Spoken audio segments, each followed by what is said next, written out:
going on, guys? Welcome back to Network Chuck. Today we've got something special. I've got Jeremy Cioara on the channel, and we're going to do a debate on a virtual lab versus a physical lab for the CCNA, and maybe even beyond that. It's kind of a big thing because he's diehard physical. We'll almost knocked my water over, and I'm diehard virtual. We'll get into the debate here in a moment. But Jeremy Cioara, I'm about to bring him on. You might know him from CBT Nuggets. We work together, CCNA extraordinaire, and I'll go ahead and bring him on. Jeremy, say hi.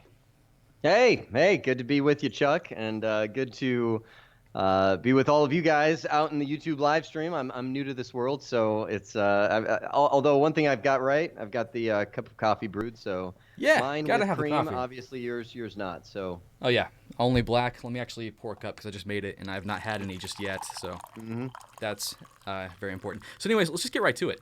We'll have questions and stuff here in a moment. This live stream is sponsored by you guys. If you join my membership, go ahead and click the link below to join, and also sponsored by the new CCNA course from CBT Nuggets, link below. So Jeremy, physical equipment, you believe it's essential for the CCNA. I'm going to let you run with this and just start the debate. I'm going to put your screen up. I'm going to put 3 minutes on the clock to make your best case. And here, you are up, ready, set, go. Oh man, if anybody knows me, you know 3 minutes is not going to be anywhere near enough. So let me CCNA. So first and foremost, I've got to specify we're talking CCNA. Oh man, I see the timer. Now I'm freaking out. So CCNA, there is no replacing live equipment, and the reason that I'm saying that, I'll say, okay, number one, I've been teaching CCNA for 20 years, literally. So I actually just moved into this house. And in clearing out this stuff, this is Packet Magazine that you can't see right there. There we go. From 2001, and by then, this is actually the first article that I wrote about Cisco is in this magazine. And I'm like, man, it's been 20 years I've been teaching this. So in the classroom environment, I see students that use emulators. And they finish, and sometimes they even pass the exam, but there's just a massive gap, and I know it. I can see it in their eyes. I'm like, okay, they'll pass the CCNA, and then they'll get to their first job and just be like, what is going on? Like, just because it technically, Chuck, you're going to disagree with me here, but this is my floor. You can't talk right now. It's my 3 minutes. They've never done it before. It's like the Matrix, like. Oh, my eyes hurt. Why? Because you've never used them before. You're not a real network admin. You drug some icons around if you even got the software working. Okay, so number one, there's a gap for people in the CCNA that have not used physical equipment, and that gap takes time to close, and it's not going to be on your first job that you close it. Okay, second one, there is a ton to be learned by cabling topologies. At my CCIE, now granted, when I got my CCIE, it was before there was real emulators out there. I had racks of equipment, and every single time I needed a new topology, I was recabling everything. And yes, by then it had been embedded, but that made me that much better. I knew how everything connected. There was no gap that I had to fill between that and the real world. Okay, hang on, 1 minute left. This also leads to building networks in your house, right? So you've got all this equipment. It's not going to take too long before you're like, okay, sweet. So I can actually take this router and I can put it over here. I can route my DSL or my cable modem connection through. Wait, I can do this in my house. And then before long, you got switches everywhere. Your spouse is mad at you, and you've built a full-on network. And that leads to opportunities because you might be going to a church, you might be going to a volunteer opportunity, and all it takes is just be like, hey, I want to see your network room. And you get in there, and you're like, oh, I could so help with it. Well, what if I added this? So anyway, right? Okay, 20.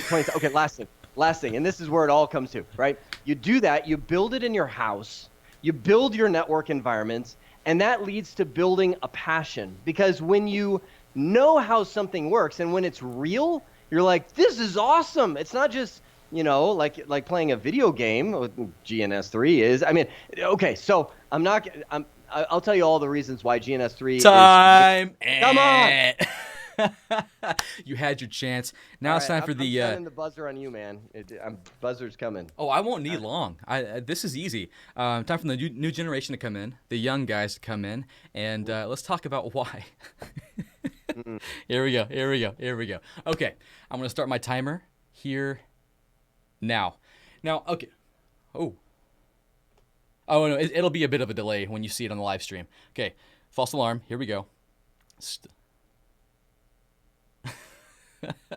All right, so I'm starting now. Okay, so my number one reason for saying go virtual lab for CCNA is just because the barrier to entry to getting new equipment is extremely hard, especially with the newer CCNA. Now, in past CCNAs, ordering a few old routers that no one ever uses on eBay was fine. Now, the new CCNA is new, brand new stuff. And you know what? They're going to be revving this more frequently as the years go by, so you're going to have to know the fresh new stuff. This is where tools like Packet Tracer, which is free, no eBay, no waiting for stuff to come in the mail. It's just free. You can download it right now if you want to. Also, GNS3. It's what every serious professional network engineer uses for labbing. That and Viral. That to get that running, about $200. That's it. Then you can run massive, massive topologies whenever you feel like it. It's fantastic. Now, Jeremy says, now I'm already doing the rebuttal side, but I don't care. I'm going to go ahead and do this. Jeremy says that it's not real world. Let me tell you something. When I've been a network engineer, how many times did I actually touch a switch and a router? Not very often. You know why? Because they're connected in a rack somewhere, or they're in a data center. You know what? I'm pulling up a command prompt, SSH into that device. How's that different from a virtual lab? GNS3, Packet Tracer. There's no difference. So I think there really is hard, like, especially with Packet Tracer now. The other argument is like, okay, you want to feel the physical equipment, and I have a physical lab in my house. Like, you want to feel it, but for the CCNA, Packet Tracer has to where you can actually look at the physical devices. You can even click and click the power button to come on. There's ways around that. Now, I'll say this, and this is probably going to shoot myself in the foot a little bit. Having physical equipment is definitely cool and fun, but it's hard, especially when you're first starting out, because you might end up getting crappy equipment that doesn't work very well. You'll spend too much time trying to set it up when you could be learning just the theory of networking and how to run things in CLI, the things that you need to know. And also, gosh, I remember when I had equipment in my house before I actually had a good emulation software, my wife was getting so mad at me all the time. I was living in a small space. Especially for like CCNP track stuff, I had like a 5-stack switch, and my power bill's going up. So that's just horrible. So I think I guess this will be number 3. I'm all over the place. Number 3, the best reason virtual labs are just the greatest is because you are not limited by your topology. Whatever you need to lab up, you can do. Just like that. Let me bring up my display.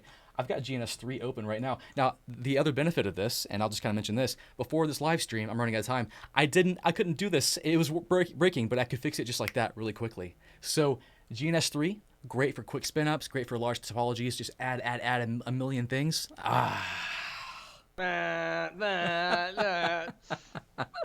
hang on.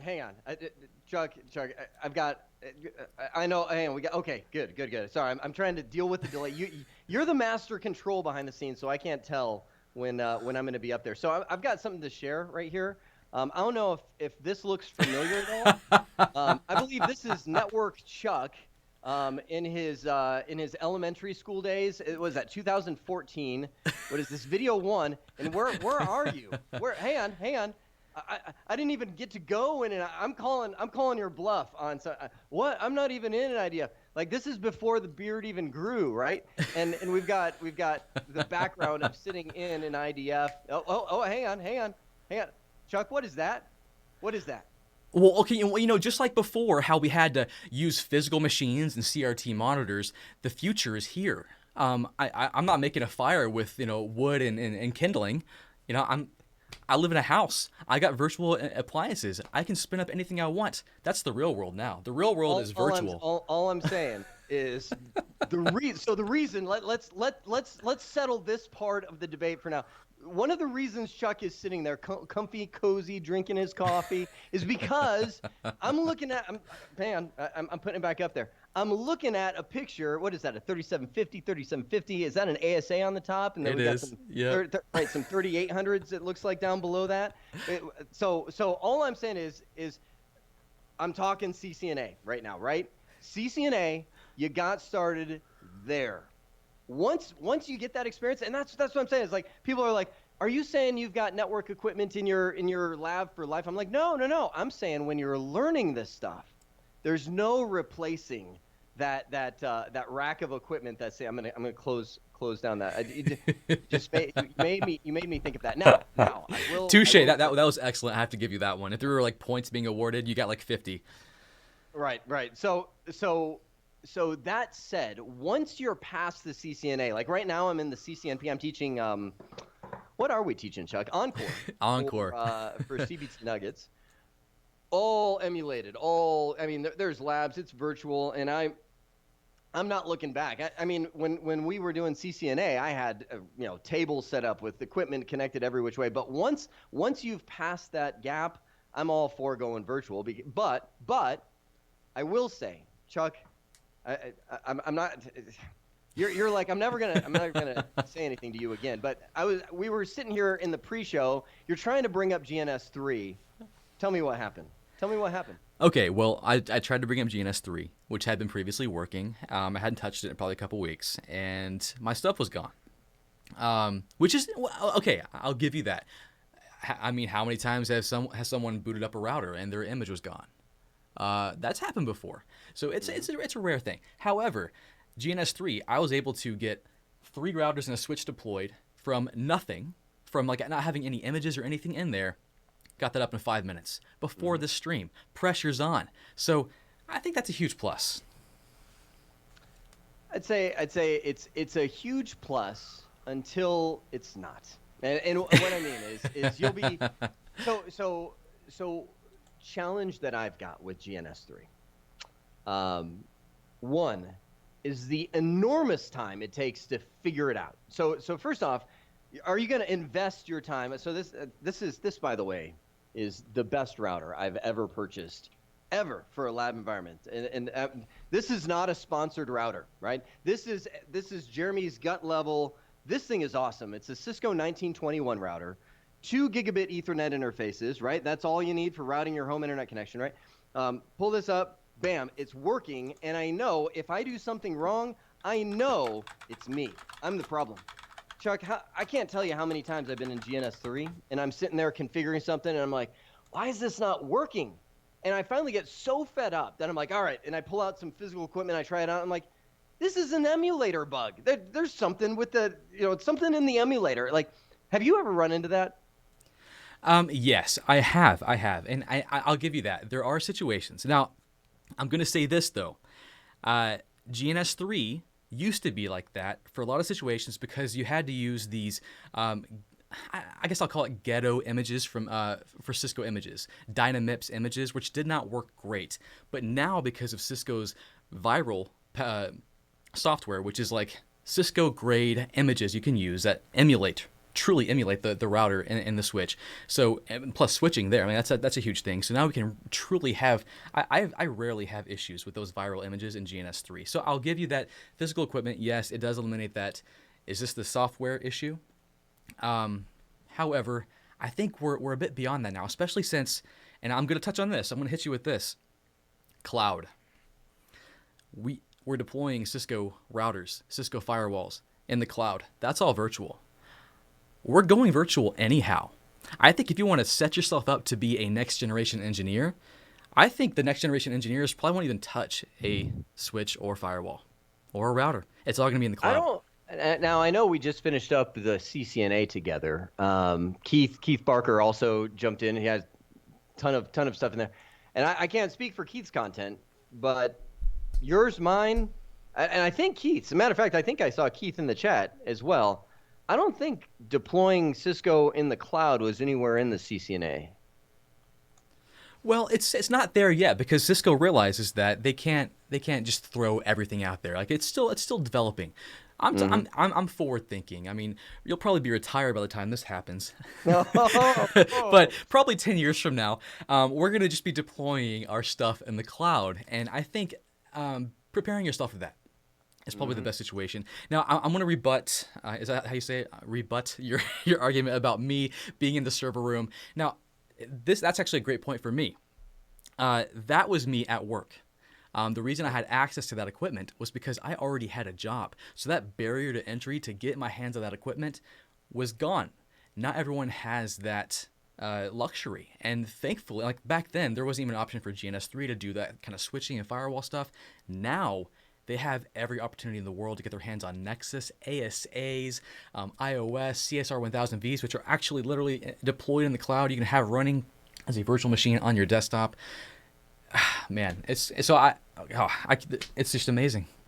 Fair enough. So, what I wish we had is some kind of vote. I'm watching the chat. One thing that I haven't jumped into is EVE-NG, EVE-NG. Mm-hmm. I have not done that. I know a couple people are like, "Where's the love on that?"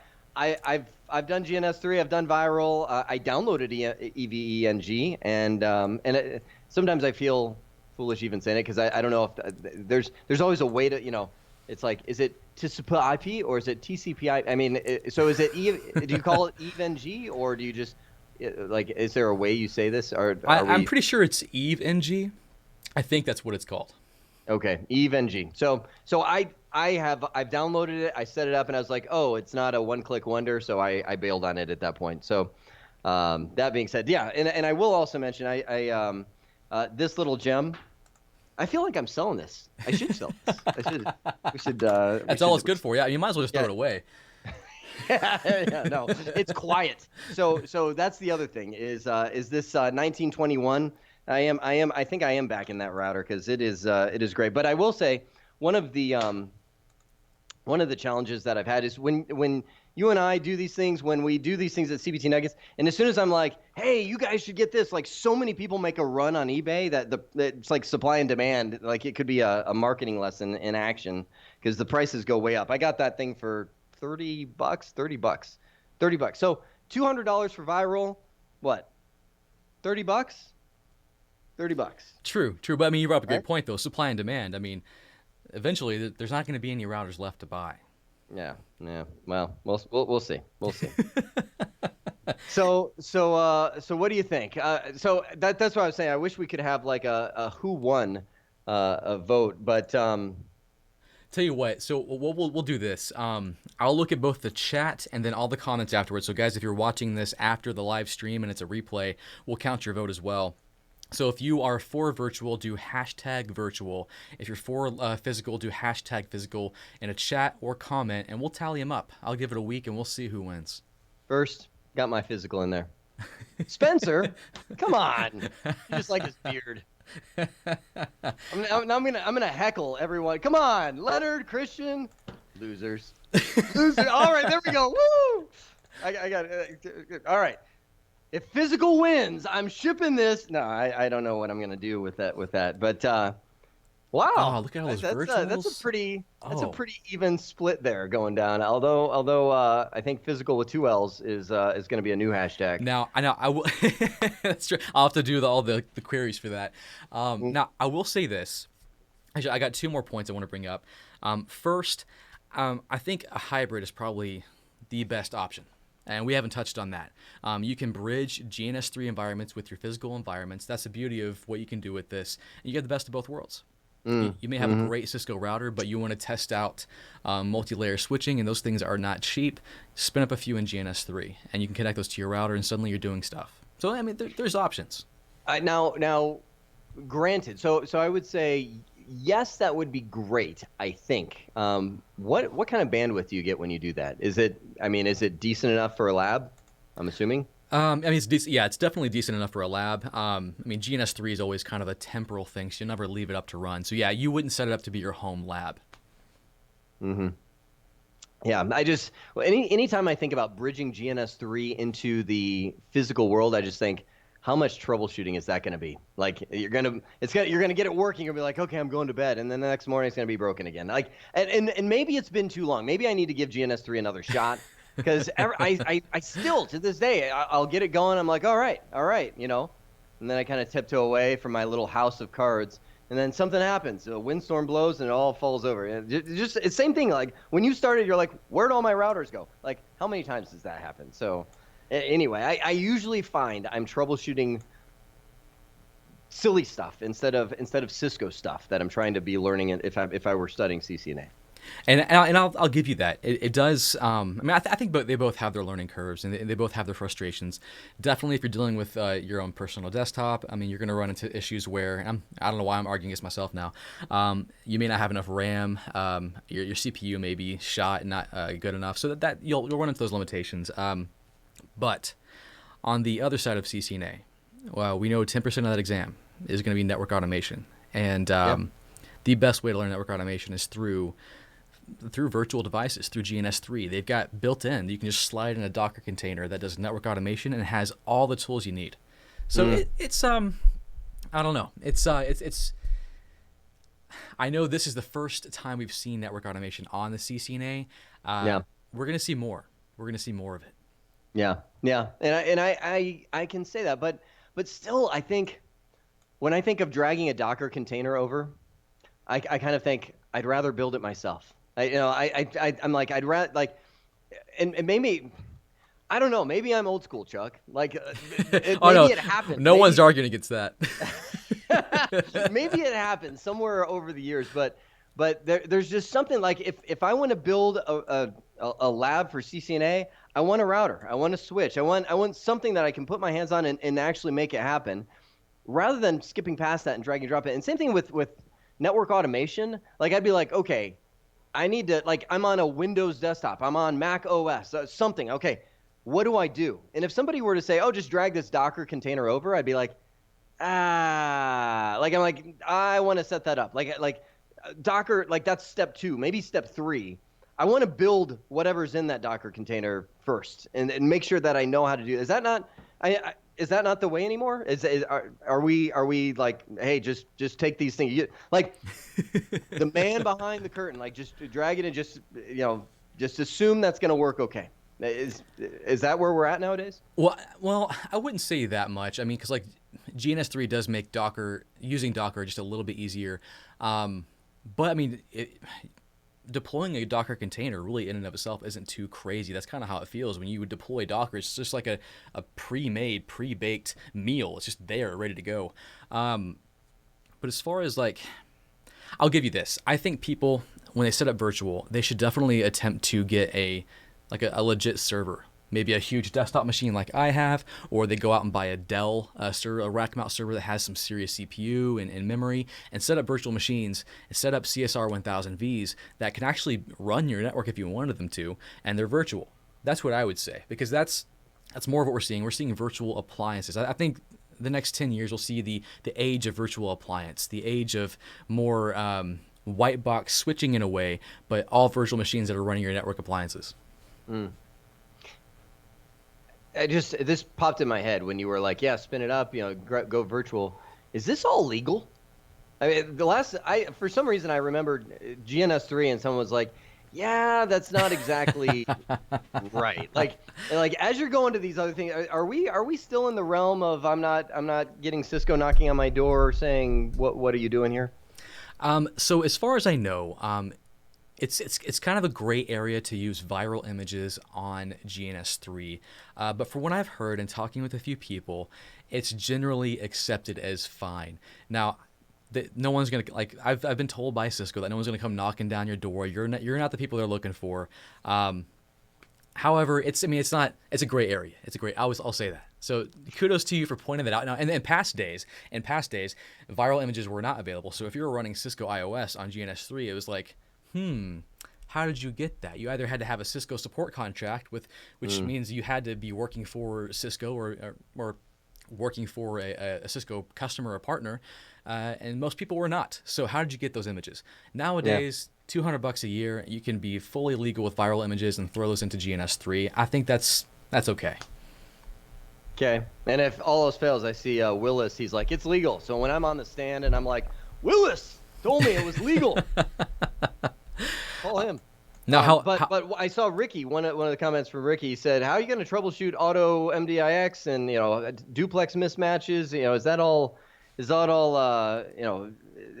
That's that you can't emulate that. Obviously, that's often physical issues that you run into. And I will say, being doing this for years and years in the real world, you run into that stuff all the time. It's now I will say with gigabit Ethernet going everywhere, it's not as much as it used to be, but Right. it'll still rear its ugly head, and when it does, it's nasty. So um, some of the things now Network Bra is he said the cloud isn't an actual cloud.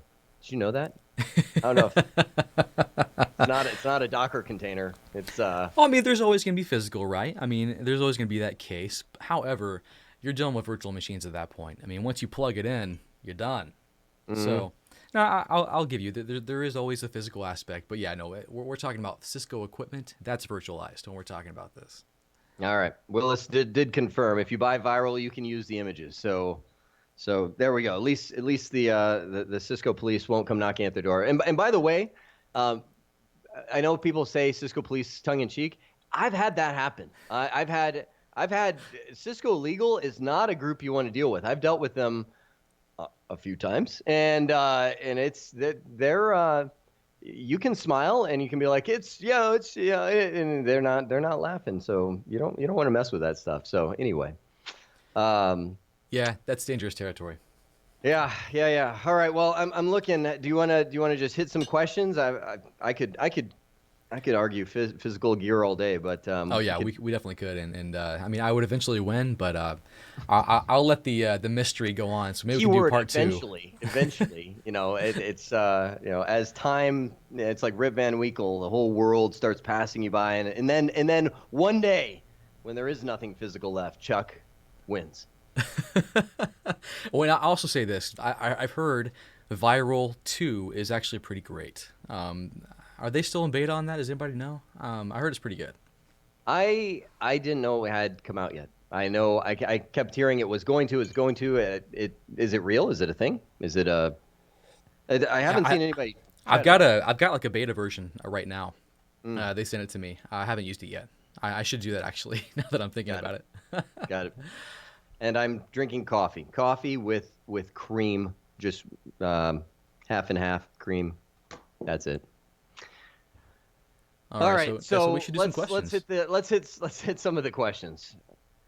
We got physical. Okay, so Pablo is saying physical or virtual for CCNP. So that's where I will slide my physical gear aside and say virtual all the way for CCNP, because there's at that point now. Here we go. If you used physical for CCNA, then do virtual for CCNP. If you did not, sorry, you got to pay the price. Go physical for CCNP, because you're not a real CCNA. Oh, listen to that. I know. All the hecklers coming. I don't see them making you touch a physical equipment at the exam center. Nuh-uh. They're testing you on virtual appliances. Right. I believe they call it a paper CCNP. Oh, look at that. So anyway, yeah. So I would say go virtual for CCNP. For CC, as long as you have that physical foundation. Again, I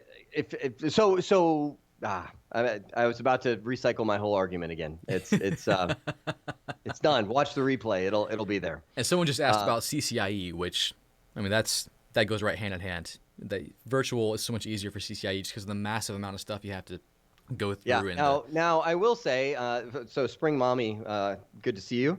She's jumped in so many streams. Told physical for CCNP. You can. And by the way, Chuck, it's now I am feeling my age. When I studied CCNP, so I'll have to let me see if I can. I'm going to see if I can find a picture. Well, I think I know where you're going with this, and you're not that old, because like right behind me. Let me grab it. Yeah, here it is. I have the CCNP switch lab manual, and the reason I have this is because GNS3 couldn't do switching inside of it. We didn't have viral images, so I had a stack of like 5 switches running through labs with this. Yeah.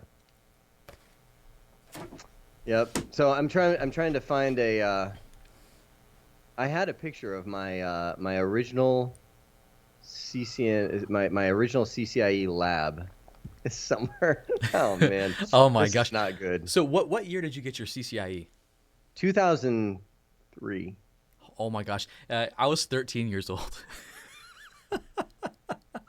Maybe I should stop looking for this picture right now. That was rough. Yeah, 2003. So, hang on. That's hilarious. Okay. I've got a picture of. So here, I'll bust this one out. This is hang on, where are we? Here we go. It's my office back then. I'm trying to see if I have one of the rack. Can you see that, Chuck? Yeah, I Is got it that blown up. yeah. So that was me when I was 13 years old. No, I was probably I don't know, early 20s, studying for my CCIE. So that was the room. So just to the right of that picture was a full-on rack of Cisco equipment, floor to ceiling, that was there. I think I'm throwing in the towel. Oh, here we go. You want to see? Man, how did I start going down memory lane? So this was me. That was it. That was when I was again, just to the right was a full rack of Cisco equipment. That was when I was. Look at that. You see the fax machine right there? All Oh my right, we're done with goodness. this little photo This is tour. hilarious. I know. Is that a little bubble jet printer to the right? See, we used Kleenex back then, Chuck. Kleenex boxes, things like that. So Oh my gosh. yeah, that was so imagine that kid getting up in front of a classroom, because that's what I was doing back then, teaching CCIE classes. That was the day. So that's where it come from, and that's is that a floppy disk? Yes, it probably was. So that is that's the that's I think the tie that I had is because the funny thing is I still to this day have some of that equipment, and I still pull it out. I still do demos on it. It's one of those things that just will it will never leave, right? So, man, so how difficult was it? What was it like to use Kleenex? Thanks, Cross. Um, how difficult was it to start down your CCIE path back then? Um, so the funny thing is back then, that was 2002, 2003. Keith Barker, who I know is in here as well, and I were teaching together back then. We would actually teach. We did a kind of a radio talk show, kind of like what we're doing now, but no video, a talk show style, where we would teach classes together. And the beauty of that is back then, those classes were about 3 hours. So figure, a couple hours of preparation, about an hour of wrap up. So you had about, 1 to 2 hours left of your workday where you could actually study for your CCIE. And it wasn't any easier. So I'll say the only reason I say that is I had a little bit of an advantage that I was talking about this stuff all the time. Like my hat goes off. If I had a hat, it'd be off right now. To the people that are 6 p.m. to midnight every night studying Cisco stuff, because that's hard. And I've done that, but people do that for a long time, and that is hard. So it was tough. It took me about a year and a half of really buckling down studying for CCIE stuff, and I did not pass the first time. Unlike Keith. Keith got it the first time. Golly. Yeah, so back then I saw somebody ask, what did it cost you to build that lab? Back then I had to take out a loan. It was $5,000. Oh my gosh. For the equipment, and that was when $5,000 meant a lot more than it did today. And that was where I was just buying stuff on eBay, building it all. And now I will say, granted, some of the stuff I bought, how you kind of you ever gone shopping, Chuck, and you're like, hey, this is a thing, I could use that, and then you get it and you're like, I didn't need that. Like, No. there was a lot of that. But yeah, studying back then for CCIE was I now with kids, with my wife, I don't know if I would do it now. That's just heart searching. But it's, again, context is everything. I don't know. There's a lot I don't know now. So, well, yeah, I'm in the same boat. Like I've often thought about following in your footsteps and getting the CCIE. It's something I've always, I think every network engineer kind of thinks that would be cool to have. Mm-hmm. And I searched my why, trying to figure out if the why was big enough. And for me, it's not big enough yet, because it would take an enormous amount of time away from my family. And I've got a young family, and there's moments I don't want to miss. And my why just isn't big enough for that. So I know, like, I'm almost just a tiny bit envious of people who don't have a ton of stuff in their life where they could devote that time to CCIE. They're not quite at the family stage yet, and they can go for that. But for a lot of people, it's just not in the cards. It's too much time.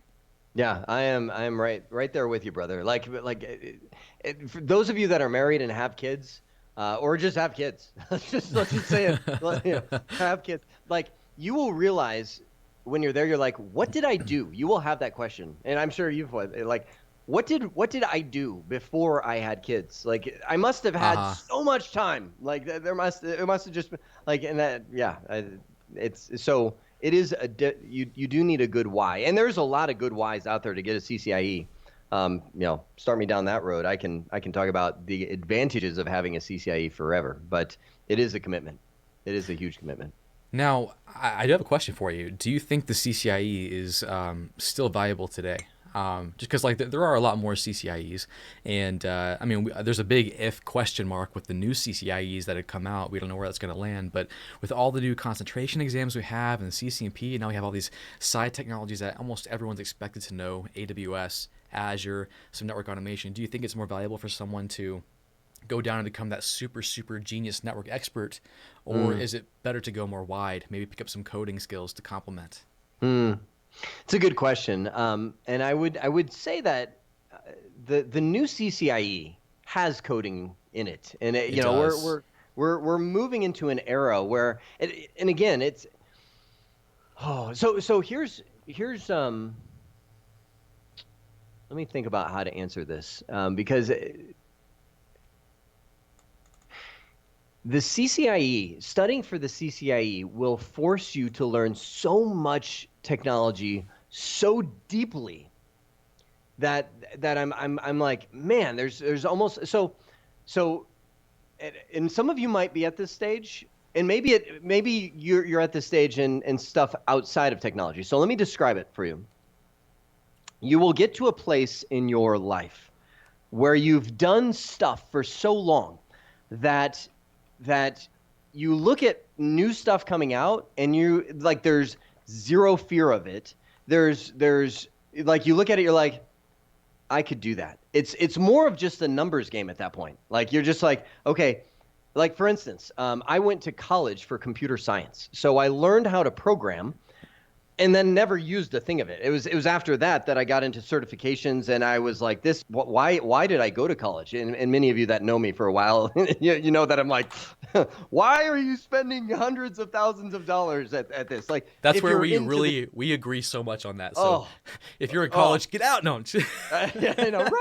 And I say that, but knowing that a lot of people are just like me. You've gone through it, and there is value. So don't hear me say there's not value in college. It's just, with the investment it takes nowadays, there's so much more valuable directions. So anyway, not to jump off that, but as I look at the CCIE, what it can do for you is get you to that point really quick to where you're like, I'm done. Like, it's not that you're like, I'm done learning. It's, I'm done being afraid of learning. I know you will have such confidence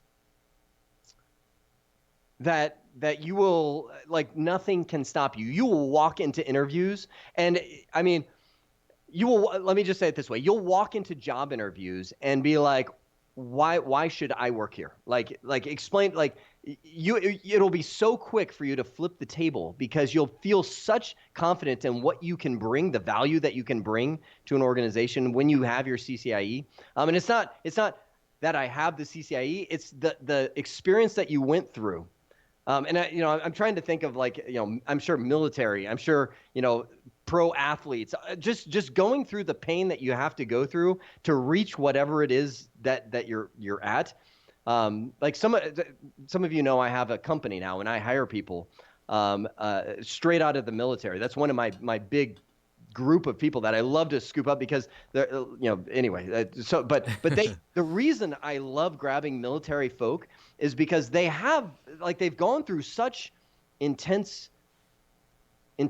Let's just say that they are so confident in their ability to grow, and so I don't have to worry about them finding a quiet room somewhere and I'm like, hey, are you still working? Like, they are self-starters. That's the word I'm looking for. So anyway, where are we, Chuck? physical labs, virtual lab, like so that's the value I think that you get in the CCIE. So I've talked for a long time. I'm going to drink some coffee now. No, and I agree with that. That's part of me, like that's the part of me that wants to go for CCIE, because it is that marathon, that mountain that once you reach it, it's like literally everything else is downhill from here, because you've already done like the worst thing you could do in your career. You'll probably never hit a CCIE level lab in production ever. I mean, you might, I don't know, but you'll probably never hit something so complex again. So you're confident in whatever else you do. You're like, I conquered that mountain. So part of me like really wants that. Yeah. But then again, it's like you have to look at your time, look at your why, and as we're talking now, like I bet my wife's like probably texting me, "You're not getting your CCIE." Yeah. Even now, I'm like, I kind of want to do it. Maybe one day, maybe when my kids are teenagers and they don't want to hang out with me anymore. Nah. Well, I love, it's funny, Spring Mommy, by the way, you're one of my favorites. I don't know why every time so Spring Mommy is a single mom, and I think in one of my live streams, she chatted, she said, "I'm making dinner for the kids while you're running through these practice questions. So I'm not able to get," I'm like, but she said, single moms are also self-started. And that's what I'm saying is like, people that are in intense situations, there's a saying like, that all gets worked to the good. Whatever you're going through, it can be worked to the good, and that's why I'm saying is those, down and out situations can build you into something that you're supposed to be. James Bond, drinking coffee now, folks. I'm telling you, this elixir, it's good. It does help out. That's, I mean, if you want to know how we make our nuggets, really, this is the secret right here. That's how we do everything. I saw a question from Juan. It says, "What do I do right after getting my CCNA?"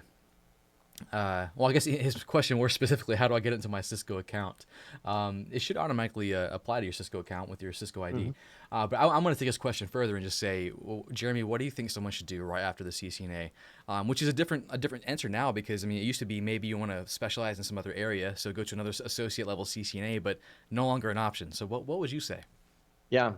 So let me just say it back to you. Are you asking somebody gets their CCNA, what do they do then? Yeah. It's funny.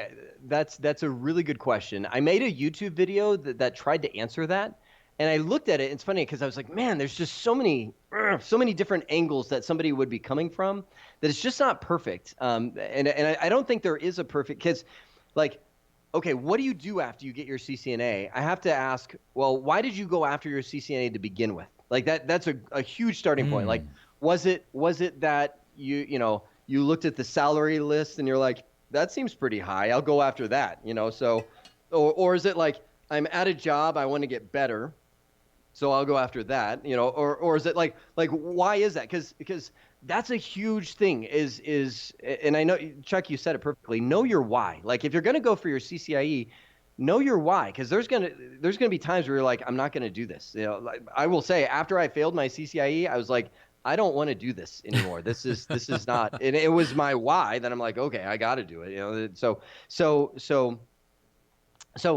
okay, let me try and speak generically speaking.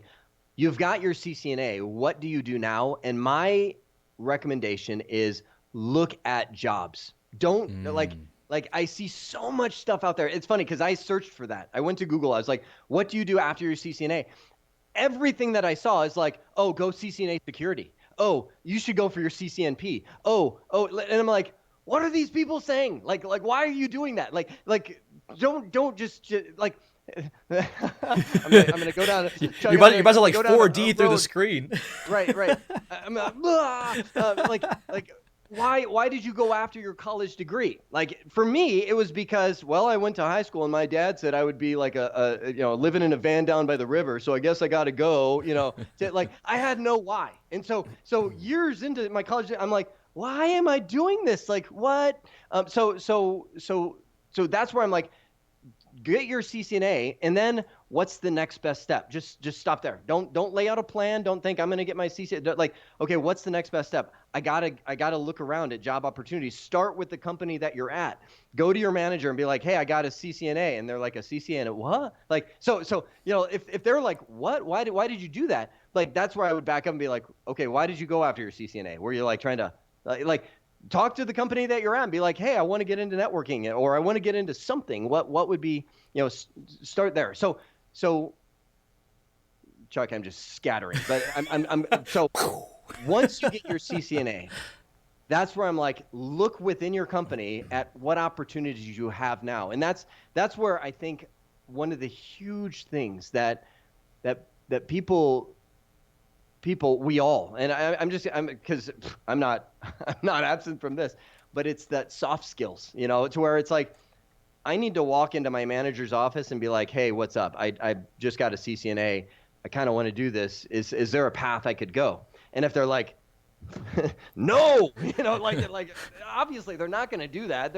I mean, worst thing that they could say is like, well, I don't know. Let me think about that. Or like, everybody's for you. They want you to succeed. They want to succeed. Everybody wants to succeed. So let's say the door's closed. Okay, start looking at jobs. Look at other jobs and find out where network skills can be needed. Volunteer I mean, there's so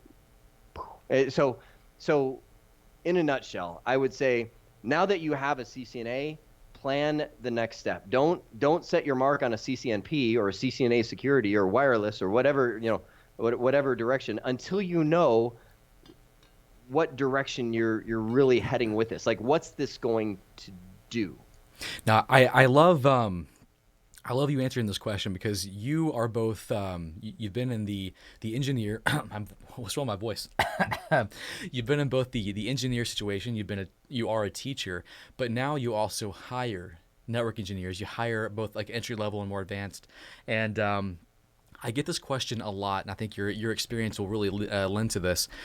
People get their CCNAs and they complain that they're not able to find a job. They feel like it may not be enough, and that's more often than not why people would jump to the CCNP before they have a job. They're trying to just bolster up their credentials. So as you receive resumes on your desk for positions, what is it you're looking for? Do you think the CCNA is good enough? Do you think having the CCNP might be a red flag? What are your thoughts on that? It's a good question.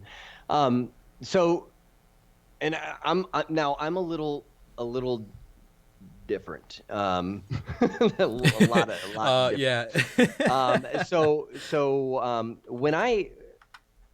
When I see somebody send in a resume, most of the time the resume is just talking points. Like I very rarely will hire for heavy experience, but that's because of the kind of company that I run. I run a company where I love to pour into people and grow people. That's my thing, by the way. if you know me, that's my thing. I love watching people grow. So are you hiring? I know. Thousands of resumes coming. Actually, we are Texas, San Antonio. If you have there we go. Actually, hey, that's your neck of the woods, right? Uh-huh. Chuck. Hey, Chuck. Yeah, San Antonio is our main point of focus. That's where we're growing next. So if you've got some technical background, I would like to hear from you. You're in San Antonio, and you're in San Antonio. That's a big one. I've done this before. People just started looking at moving to San Antonio. Yeah, hundreds of resumes of people that are like, I could do that remotely, and nope. And you got to and let me frame the other thing. So now that we're talking jobs, the big thing that I look for is, do you fit a culture? And that's the biggest thing that you can match. If you can find this, you ready for paradise job? A job that you love is one that is skills that you're good at and a culture fit. That's how you get a job that you love. So when I interview somebody, I'll usually sometimes I haven't even looked at their resume, if that's not weird enough, but I'll keep it there, and I'll be like, hey, Michelle, tell me about yourself. And she'll go a little bit. I'll be like, okay, well, what do you do for fun? And she's kind of like, well, I do this, and she kind of expressed that. And I'm like, so if you had a lightsaber, how do you think that would be powered? And she's like, now. Is that on the new CCNA? You ready for this? Where this is where my interviews go, and I know if somebody interviews with me, they're like, I know where you're going with this. So she might say, I don't know, and a lot of people do, and that's fine. And I would say, well, I mean, what would your best guess be? So if she continues to say, I don't know, and I'm like, I mean, like, take a stab, like, give me your best shot. I just don't know. Usually by then, within a few minutes, I'll be done with the interview. Because the most important skill that I find, or that I look for in people, is, do you have enough of a curiosity and like, let me figure that out. I mean, Chuck, you've done this too. How many situations have you been in and you're like, doors are closing all around me. Mm-hmm. I'm sweating. It's 2 a.m.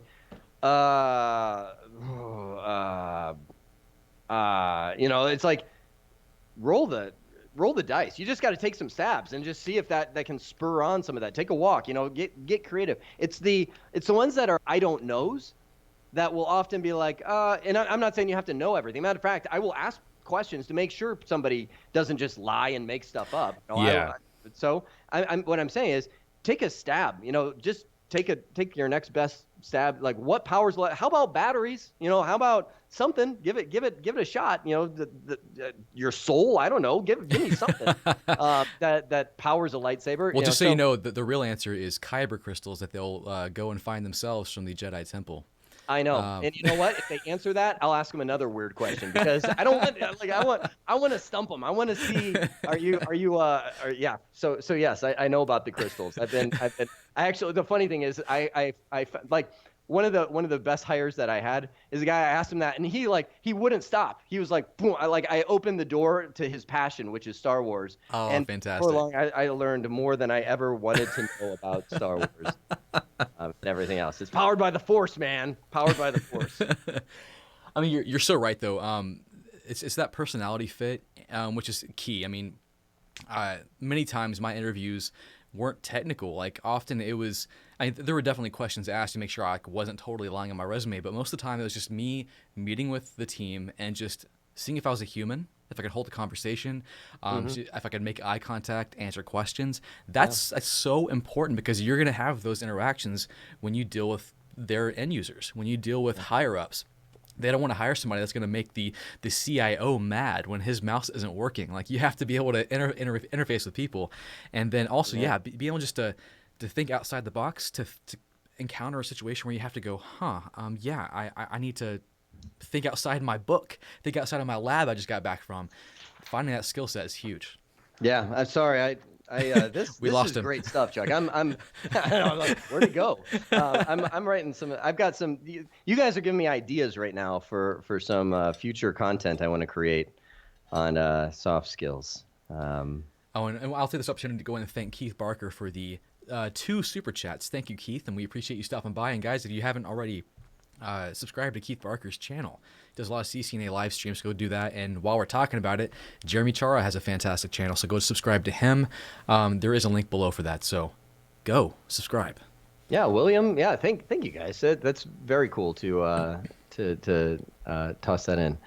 No, I'm back, guys. Don't worry. Lefties are smart. That's funny. And also real quick, thank you to Dan Marceau for the super chat, and he said #physical. He's on your team. All right. That's good. Sorry, go ahead. Good. So Chuck, why don't you talk about something? We got a super chat from William Murray. He says, we're great, and thank you. He says, remote work for network engineers, how common are these roles currently? And do you think remote opportunity will evolve moving forward? It's a dream of his. I can go and talk to that. I've kind of talked on this before. I think, William, we've probably talked back and forth on this. It was, for me, it was my absolute dream. Like, that was what I was working for, what I was working towards, my end game.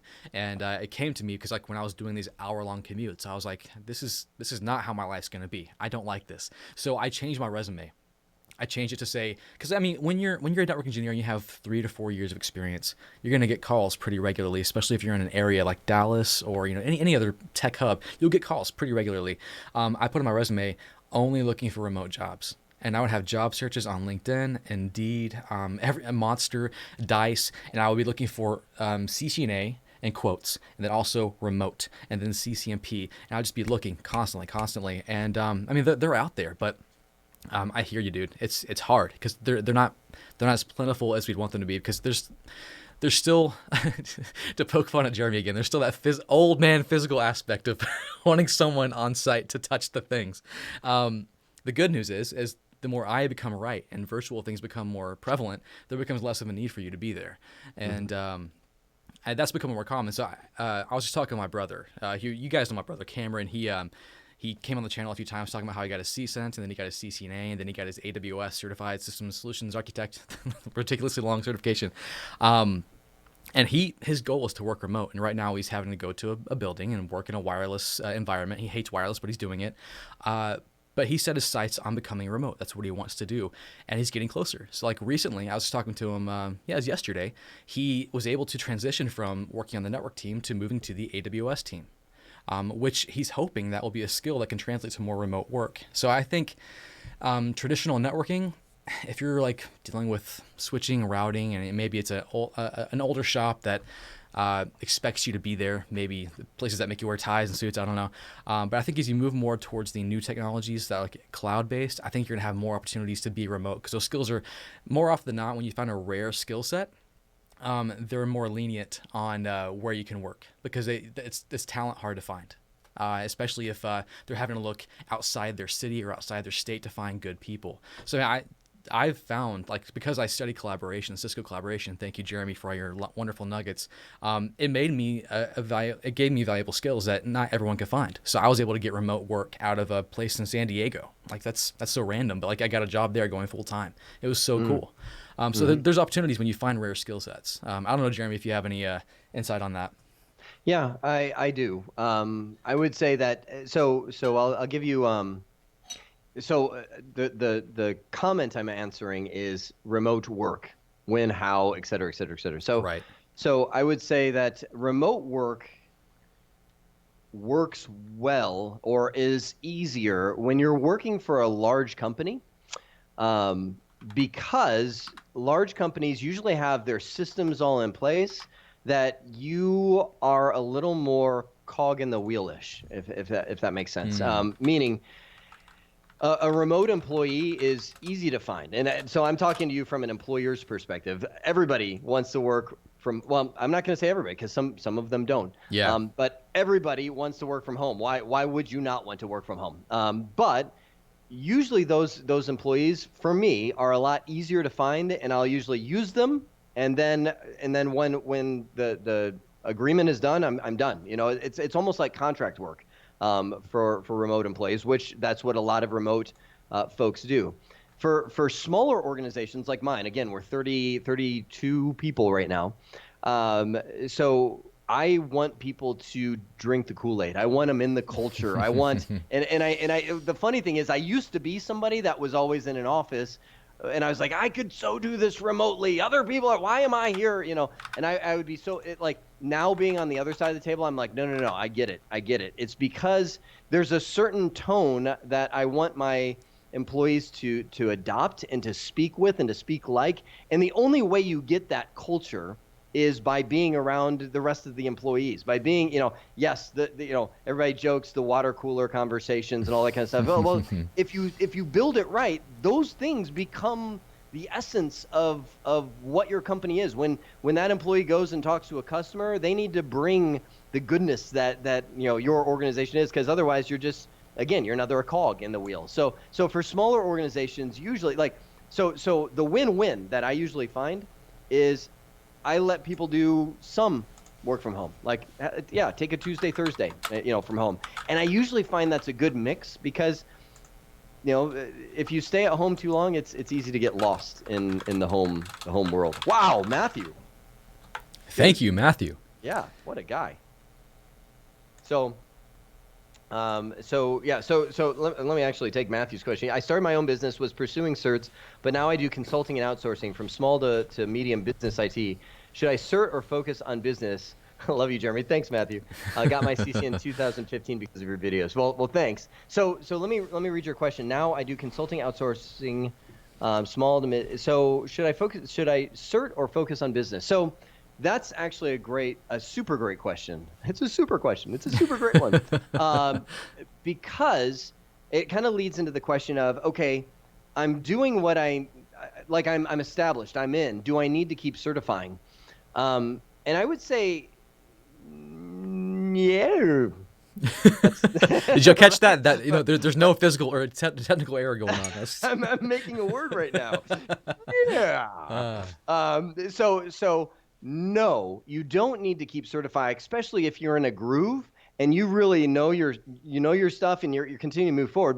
But I will say you'll reach a place where you are starting to feel burned. Like we're not created as human beings to do the same stuff over and over and over for the rest of our life. We're just not. We're designed, we're built to grow, right? And that's why I love certifications. Is without spending $100,000 million for college, you can spend as much as you want. Grab a book, and you can certify in something, and that pushes you to grow in things that aren't comfortable. Like, we live in the information age. Chuck, you go on Google and you type in, I want to learn how.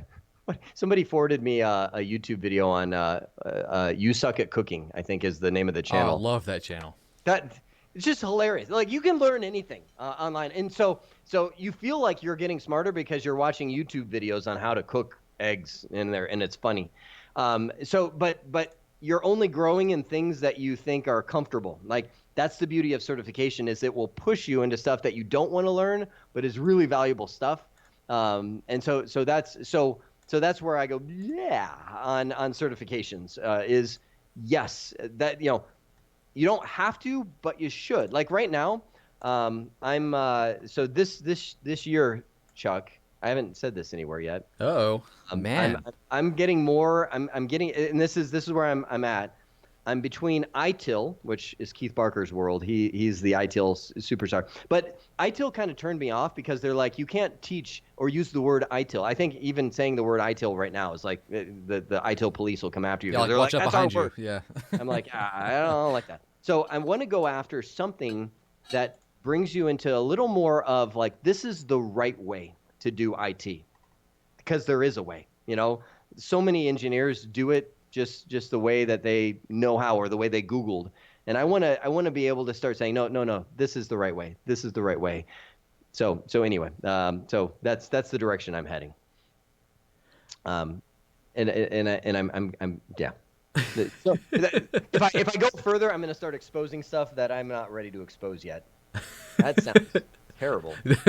So I'm gonna start saying stuff. I want to stay monetized here, Jeremy. Please. Right. Super chats, please, Jeremy. No. So yeah, 100. Yeah. So that's how we'll do it. All right.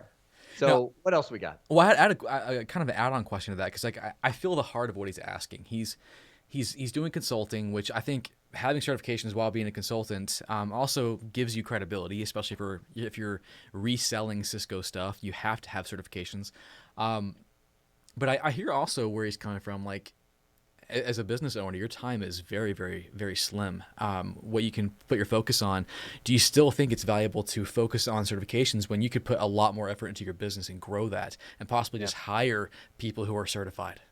Yeah, that's a great angle to put on that. And so yeah, going back to Matthew's question, it's where you have to choose, and I think you have to choose based on who you are, and like, this is where there is no right answer. Like, do you do it or do you hire it out? That's the big question you'll continually answer as a business owner is, do you hire somebody who will do that, or do you do that yourself? And for a long time, for instance, I was the network engineer at VIA. That's my company. And I loved it. And so I stayed doing that, and I held it close to my chest until we hired a guy. His name's Eric. He's amazing. And finally, I was like, okay, I'm letting that network engineering flower go, because now I want to zone. Like, network engineering is comfortable to me. It's what I can do with my eyes closed. But I'm ready to dive into some stuff that is a little more businessy, and it's a little more like how to win friends and influence people. It's like Yeah. how to become a better manager, how to become a better business owner. So that's yeah, it's all based on what do you want and what can you give away. So that's, I know it's kind of vague, but hopefully, Matthew, that helped a little bit. No, I think, yeah, I mean, that was great advice. So I think he'll be able to run with that. Dimitri, thank you for the super chat. He says, "Hey guys, what do you think is the natural career development of a network engineer? Do you become a manager? Do you go for self-employment, kind of becoming a contractor, or should you stay an engineer?" I'll kind of talk to that for a second, because I've been at that point in my career where I think that the short answer, the simple answer, is that it comes down to your personality. A lot of people, and a lot of people in my family are like this. They love just being the worker bee. They love working for someone. They love knowing their place. They love having that parking spot, coming into their office, their chair, and their cubicle, and they love what they do. They love networking, and sure, they have ambitions to rise in that company. But some people just love being an engineer. Now, they could become a manager, like that's fine, but some people just hate managing people. So I think it just comes down to your personality traits. Because I know we have a culture where it's like ambition, go, strive for your greatest, possibilities. But some people that may be not what you want. So I would sit down and think, what are you geared towards? What do you want? Maybe just becoming that engineer at your company at a certain level is your max happiness. You get to come home, spend time with your kids, your family, build up on hobbies, and that's where you're at. But if you're more ambitious, if you're more an entrepreneur is easy for me to say, you might want to become more self-employed, become a contractor. You can make a lot of money taking your skills that you've really built up on. Maybe you're a specialist in Palo Alto, or you're really great at collaboration. You can take contract jobs here and there, and you can make some serious money. So it's really just a personality trait thing. I think I guess the ultimate end goal for any of those situations, like if you want to become a manager, yeah, you can work your way up to CIO, right? Or if you want to become a great engineer, you can become an architect for a consultant firm or something. But it's down to your personality traits. I don't know, Jeremy, what's your thoughts on that? Yeah, I think, well, half of me. So I'm starting to tip the scales. I used to be one of those guys that's like, anybody can do anything they want. They just have to put their mind to it. And some of me is still like, because I am not a natural manager. My natural personality trait is very people pleasing. Like, I want to make you happy. Like that's me, which doesn't work super well for a manager position. But so part of me is like, well, I need to learn to grow in that area, right? But I talked to a guy. He's a big. There's a book called Strength Finders. He's a big strength finder. It's like you were created. You're a part of a puzzle. And so anyway, I could go off the deep end. But let me say this: one, if this is going back to that question. If you are amazing at network engineering, you're probably not a good manager. And I'm just saying that. I totally get that. Yeah. Just from knowing a lot of it. And that's the big problem that a lot of companies do. A lot of companies are like, that guy's freaking amazing as a network engineer. Let's make him a manager. And like a year later, like the whole thing's in disarray. Like he quits because he's like, this is misery and all that kind of like, so no. So if you're an amazing network engineer, your next step, going directly to the question, is probably to go contract, because then you're not managing anybody except yourself, right? And maybe that's where you test the water. Is you go contract, you get a few key clients where you come in, they put you on retainer or something like that, and you bring in somebody like somebody to help you cable or somebody to help you install, and they start coming up, and it's at that point that you figure out, am I a decent manager? Because chances are within a little while it'll get awkward and that guy's not doing the right thing, and you're like, all right, I'm just not calling him back, because you don't want to so and there's, like you said, Chuck, a ton of money to be made just being a contract network engineer. And it's everybody's like, networking is going away. No, it's not. For decades to come. So be a a stellar network engineer, and you've got a job for the future. So, so that being said, if you're not a stellar engineer, you might be a pretty good manager. And the best manager is somebody who talks the talk, but doesn't walk the walk. You know, it's somebody who can know the technology well enough to ask the right questions, and understand if something's off, right? And just keep asking questions, smart questions, to drill down to what the best answer would be, and then make that decision. That's the key manager right there. So if you're not a stellar network engineer, you might just be a pretty good manager. And if you're neither, well. I mean, just speak to that. I mean, I'm kind of putting myself out there now, but when I was an engineer, I was good, and I would get raises, and I would advance in my career. But I think the reason I would advance was because I could communicate clearly to my managers, and I could clearly communicate things and teach people who were coming behind me to do what I was doing. But if I was being honest, if I saw, like, there was a network engineer I worked with who was just amazing, and I would look at him and the way he would do things, I'd be like, he's on a different level. I'm like over here just playing with blocks, and he's over there just killing it. And I'm like, maybe my skill set is better in other areas where I can take what I love about networking and push it in another direction. So that's where, I'm doing this now. I'm teaching and I'm doing YouTube stuff. So yeah, you just kind of have to find where you can still love networking and kind of change it a bit. Just kind of speaking to that. I thought that was a kind of interesting point. Yeah. So we have a super chat from Peter. Thank you, Peter, for that great super chat. He says, I've been studying nonstop to get my CCNP for 3 years. I know how you feel, man. Been there. There right now. And was wondering what your greatest obstacle when learning something new, such as certifications or college degrees, is, and how you guys deal with it on a day-to-day basis. What are your thoughts, Jeremy? Sorry, I was reading Ricardo's question. Sorry, can you say that one more? You weren't even listening. I'll tell you. I know. Okay, hang on. I've scrolled back up. Peter, nonstop CCNP. Was wondering, what is your greatest obstacle when learning something new, such as certification, college degree, is, and how you guys deal with it on a day-to-day basis? Yeah, I do have thoughts on that. I have a lot of thoughts on that. So I'm going to try and hone it in. So Peter, I'm going to restate your question to say, how do you, because this kind of, it's like I'm looking at Ricardo's and I see that bird. I'm going to try and nail two birds with one stone.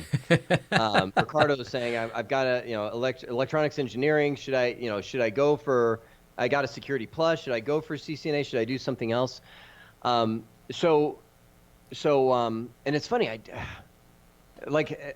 those two questions. So what I'm about to tell you is like the culmination of three. I just went to a guy.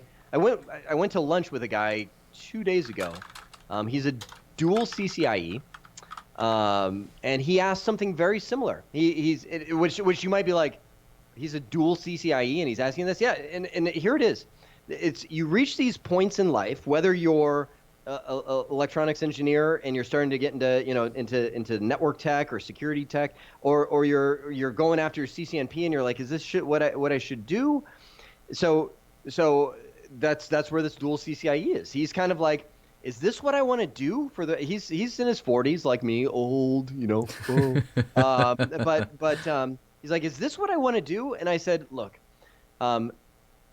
what I do, and I'm not saying this is what you should do, but this is what I do, because I go through the same kind of things. The funny thing is, my main characteristic in every personality profile is I am extraordinarily creative. That's my strength, is I'm just creative. And so that can apply to anything, technology. And so what I find is I'll start down this road, and after doing it the same way for like a week, it should be longer, I kind of get bored, and I'm like, okay, how can I tweak that? How can I tune that?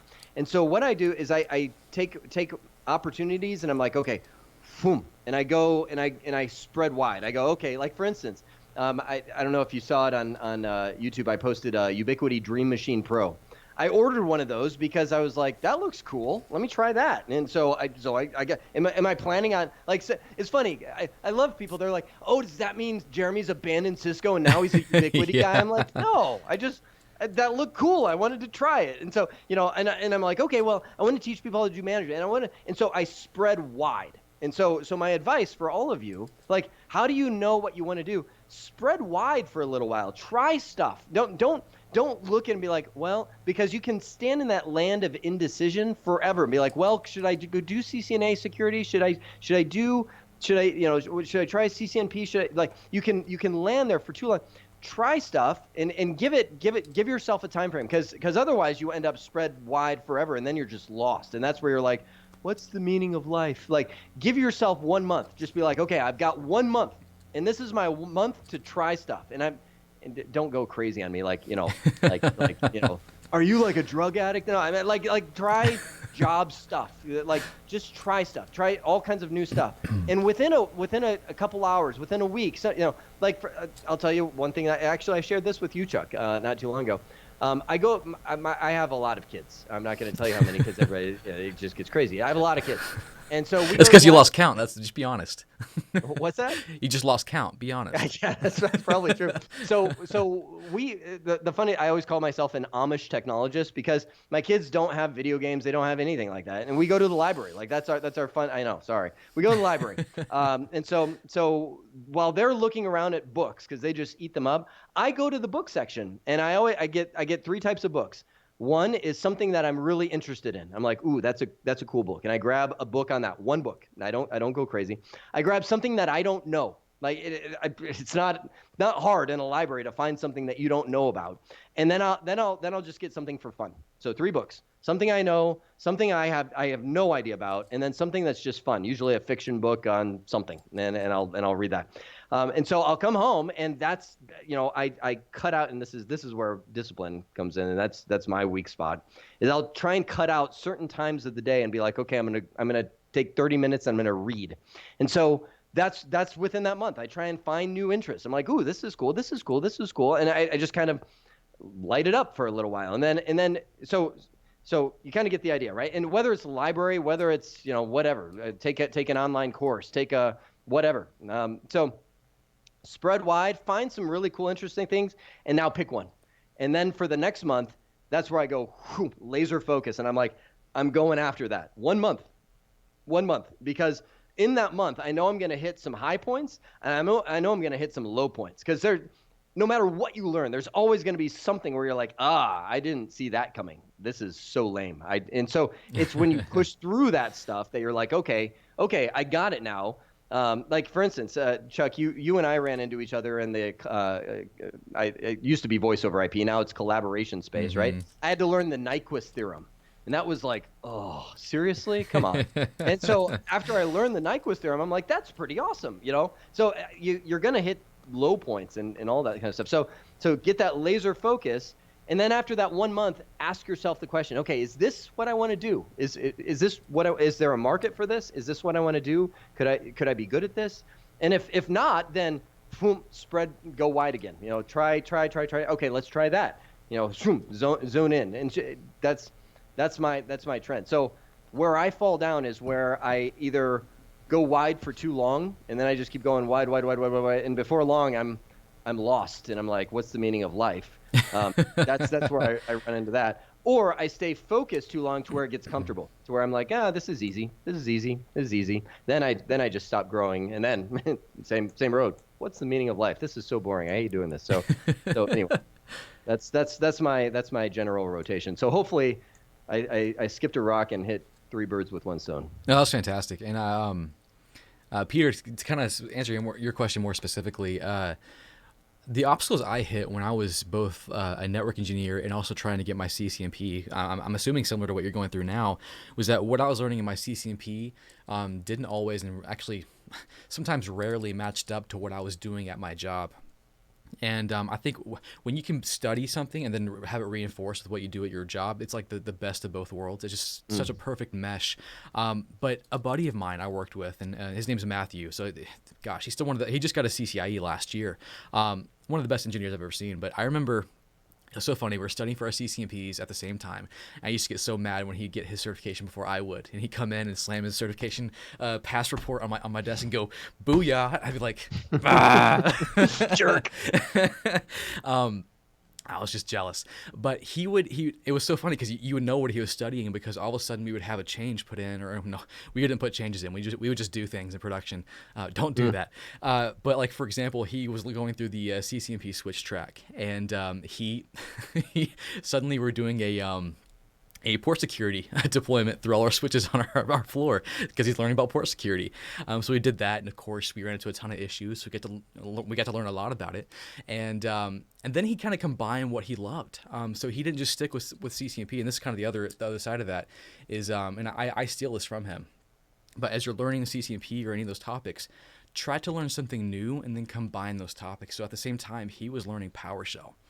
And we were having trouble with our port security situations because we were setting our thresholds too high, and people kept getting locked out of their ports. So he designed a PowerShell module. This is before network automation was super hot. He designed a PowerShell module, our little program script, with a user interface and everything that he could give to the help desk, and they could unlock ports whenever someone would call in. So like, he combined those two things to make it interesting and fun and be creative.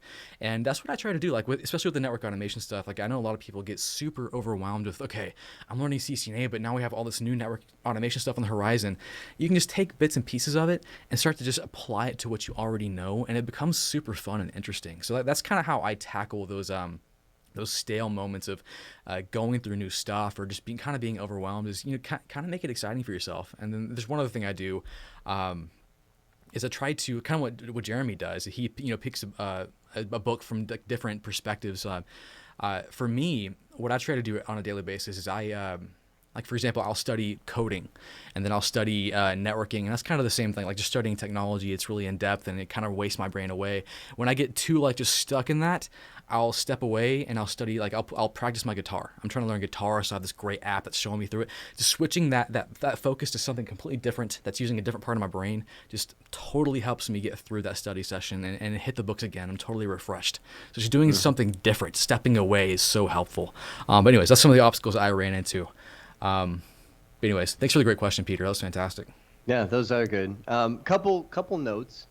I'm looking at the clock through the blinding light, and I've got about 4 minutes left before the rest of the family comes crashing in and knocks everything over here. So I saw Chris's comment. We should have Keith on. We've never done a 3-way instructor chat. That would be fun. That'd be fun. That would be a fun thing to do. I don't know, Keith. I don't know if you're still on. I don't know if you'd be up for it. I think it'd be fun if the technical, like. I'm looking at the feedback monitor over here, and I'm seeing how. So Chuck figured all this stuff out with the people. I don't know if we could technically, like, not only logistically, but yeah. Thanks, Keith. Awesome. It would be great. So if we could figure it out technically, I think it'd be a blast to have. We could figure it out. I think we could. Okay. Challenge accepted. Cool. Yeah, that would be fun. That would be fun.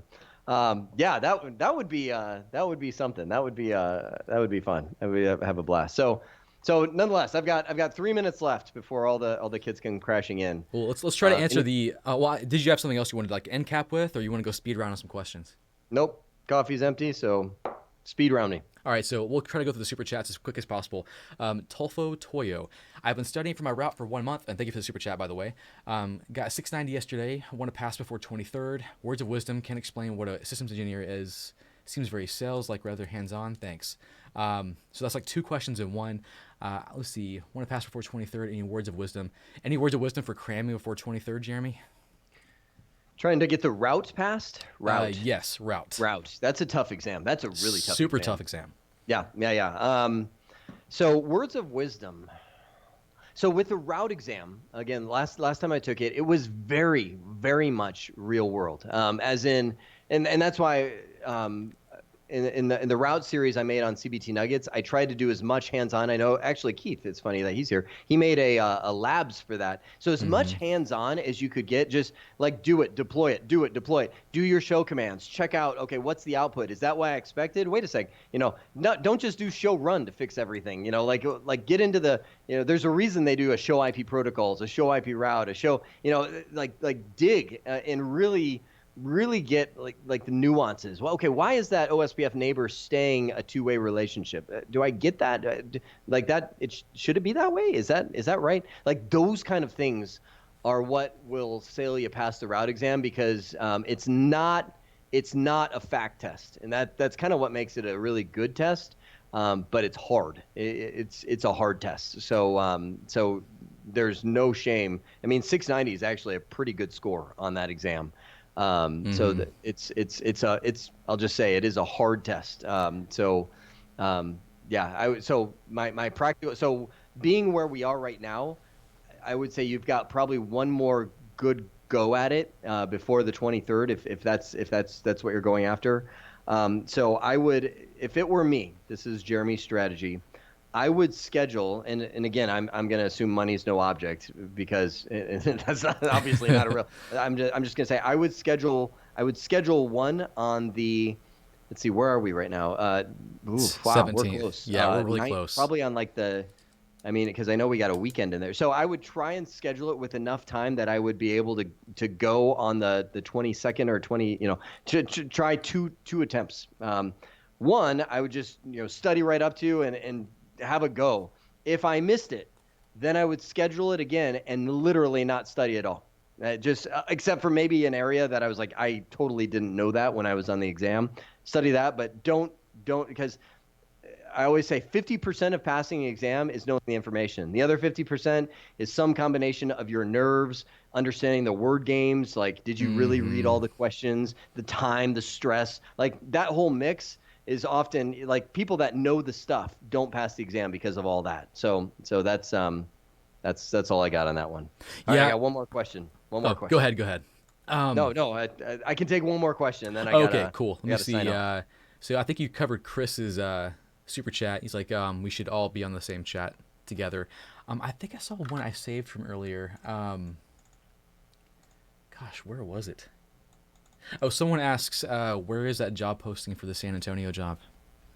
Is there a sorry, I just saw Keith's chat. Is there a 7-day waiting period now? Is that if so, sorry, take one stab. Take one stab and that's it. Yeah, I'm not sure if there is. I think it might be like 2 or 3 day waiting period if I remember, because I failed the route exam twice, so I definitely know where he's coming from.